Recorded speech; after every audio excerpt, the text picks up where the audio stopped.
The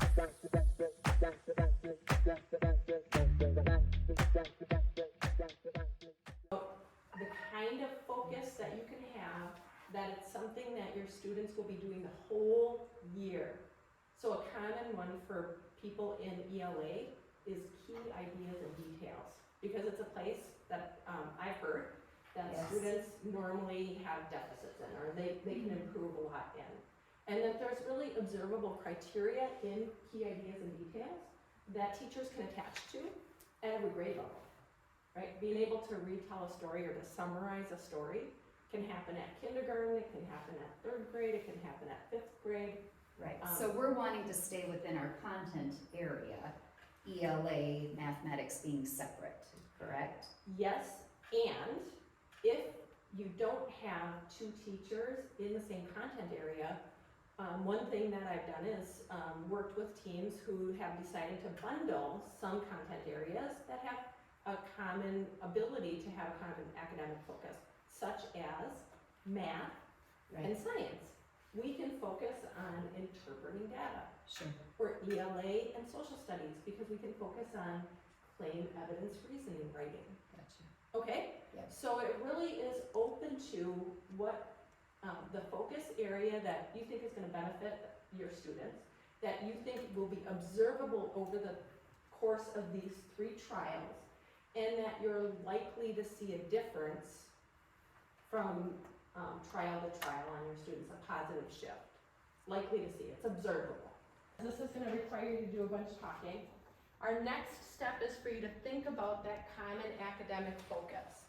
And I have a bunch of, actually I don't, Terry prepared a bunch of different standards up here.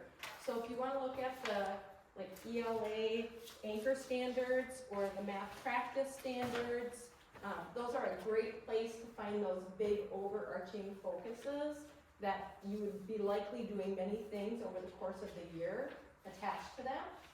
So look for that first, and then think about what are those observable criteria. Is my stuff in the way for you to see any of this? What are the observable criteria that I would be likely to see frequently in my classroom?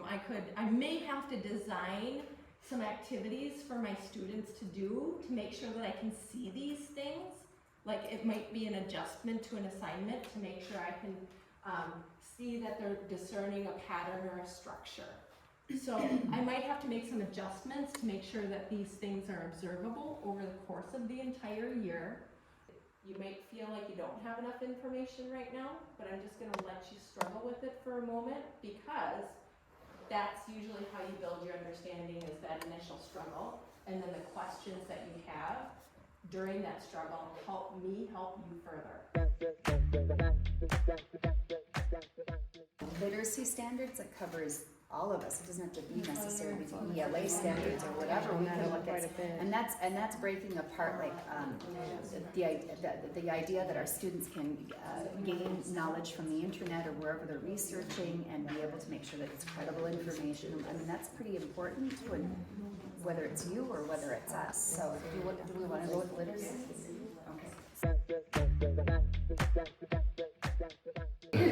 So what are your initial thoughts here? What are you thinking? We're going with, we're looking at R8.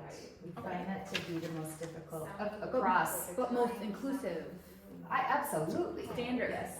Yeah, for everyone. For all our Across all disciplines. So the integration of knowledge and ideas would be that overarching focus then. Yeah. Okay. So when you look at the R7, R8, and R9, those all fall under integration of knowledge and ideas. Yes. Can you find 4 observable criteria within those 3 anchor standards that then could be used to tell whether students were making progress in integrating knowledge and ideas? like analyzing sources. Is that what you're? Yeah, is that language in the? Yeah. It is, let me, Evaluate the argument.